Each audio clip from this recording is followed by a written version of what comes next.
Welcome back to another Power Rangers review from Lightning Collector. So today we're going to be taking a look at this Super7 Ultimates Megazord. This is one of the last ones that I intend on grabbing. I didn't want to grab all the monsters and it take up loads of space for monsters that I'd already had in the Lightning Collection. Just didn't seem worth it for me. I do intend on grabbing Bulk and Skull because why wouldn't you? The civilian Bulk and Skull is something that people have been looking for quite some time. So I am excited to grab them and add them to the collection, and then I will call it a day for these, I'm afraid. But I have enjoyed them, and I will be taking a look at this Megazord. So it does come in this funky packaging, which does still have the sleeve on the top for this release. I know it didn't come with the white one. We will take a look at that. On the front, it does have its printed yellow logo. Unfortunately, no mirrored gold on this one. And on the back, we do just have Morphin Power Rangers logo. And then once we remove the sleeve, it does reveal our Megazord, so it does look very nice. Of course, beautiful windowed box with all our stuff in there, so it is just showing what we get inside the box. So of course we get the Megazord figure, a couple of mini figures in the yellow and the pink Rangers, our die-cast coin, a couple of sets of hands. As you can see in there hiding, we have got his Mastodon shield and his weapon of choice. On the back we do just have a funky picture with his little coin in all their colours, with a little description of what's going on at the bottom. So it just says the ultimate weapon of the Power Rangers against the forces of evil. The Megazord is a perfect fusion of all 5 Dinozords. So really nice looking box. It is a shame that they have changed this trim. If you've seen some of these or you own some of these, you'll know that some have this yellow trim, some have no trim, and some have the shiny gold trim. The gold one definitely made it feel like you're looking at more of a premium figure, but doesn't obviously affect what's going on inside. But anyway, enough about the box. Let's bust him open and see how he is. Okay, so here he is out of the box, looking very nice. Obviously, Super7's done a pretty good job with these so far, and this one's no exception. So the paint is pretty good, very vibrant. Does give that matte kind of look to it, which is nice. I would say it's pretty show accurate. A lot of people have argued in that opinion, but to be honest, in the way that it stands and moves, I would say it's pretty close. And it is a heavy figure, which does feel like it is good quality. There is a few downsides to it, so mine doesn't really want to move on the legs, so you can see in there that there is a joint, but it feels like the more that I push out, it really doesn't want to move, so I don't want to use that articulation. I have seen these break at the leg, which means that the pin in there is probably quite small compared to what it should be for both these parts, so I really don't want to force it, which means unfortunately I'm not going to be able to actually move the legs on it, which is very disappointing, but again, really don't want to break it. Other than that, I am very happy with it so far. It does look very nice. It does come with some accessories, so we'll show you those, and this is the first one. So this is the coin that it comes with, and a lot of nice detail in that one, so you can see all the dinos inside the coin. Then when we flip it round, it has got the Zoo Ranger logo on the back, or the Morpher logo, whatever you want to call it. Very nice heavy die cast coin.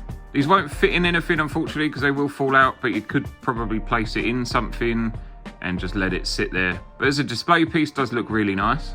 It does come with 2 of these grab hands, so there is a left and a right. He also comes with his sword, so this was a bit of a pain to get in, so I have just left it in there like that, which is why it's still stuck to the hand. But this is quite a thick sword. It doesn't feel like it's going to bend. The detail on it does look really nice. I don't know if the paint on this against the hand is something that's going to flake over time if you play with it a bit too much. It does obviously say on the box that it's not a toy and it is a collector's item, but as a collector I do like to play with my toys. He also comes with these 2 little minifigures, so they are quite nice. They are well detailed compared to the Lightning Collection ones at least. I don't want to take them out of this because I'm never going to do anything with it, so I'm just going to show you them inside the box, so apologies for that. And finally, it comes with his Mastodon shield. So this actually looks really nice. I'm very happy with that. I think the paint work on there looks very clean, very sharp.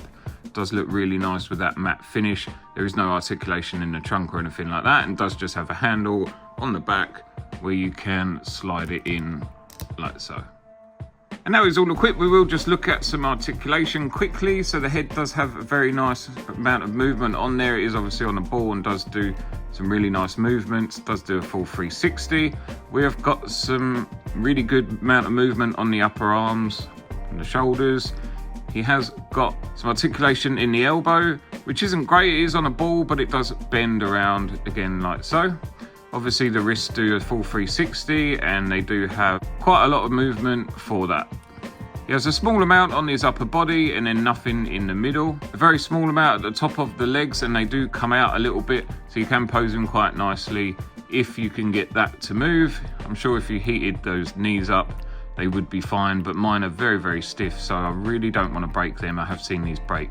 Then obviously on the feet, We've just got a little bit of a rocker there so you can adjust it if you need to once he's all stood up. And moving on to some comparisons, so we'll bring in a couple of other figures just to see what he looks like. Just a couple of Lightning Collection monsters by Hasbro here, so you can see that he is a pretty good size to compare with them. So if you are looking for something that's going to battle your monsters, this is probably the closest thing you'll get to the size comparisons for the Lightning Collection. I've had quite a few people ask me about them, so just wanted to throw them in there so you could have a look. And here he is with a couple of Super 7 reaction figures, so these are the larger ones in the Zords, rather than the smaller Ranger figures themselves. They do look nice together. Obviously, they're a different size. You can get a Megazord that's in a smaller size to go with these reaction figures, but of course is part of a smaller collection.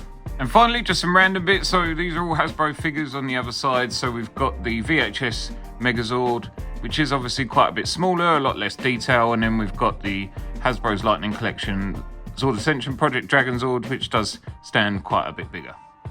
And moving on to the final thoughts of the figure, it does look very, very nice. I'm really happy with the paintwork on this. I wasn't expecting a whole lot of articulation in it anyway, so the fact that it has got quite a bit compared to most Megazords, obviously apart from the Zord Ascension Project, it is pretty good. The paintwork does look nice and vibrant, and the detail in there is really good. The weapons are pretty cool, and obviously being a thicker figure, I don't feel like many of the joints, like swapping the hands, are going to break. Obviously the knees aren't good, and I really don't want to risk those, so it is unfortunate I'm never going to be able to get the chance to muck about with the knees on that, but it's fine. I'm going to put him back in the box and display him with the others anyway.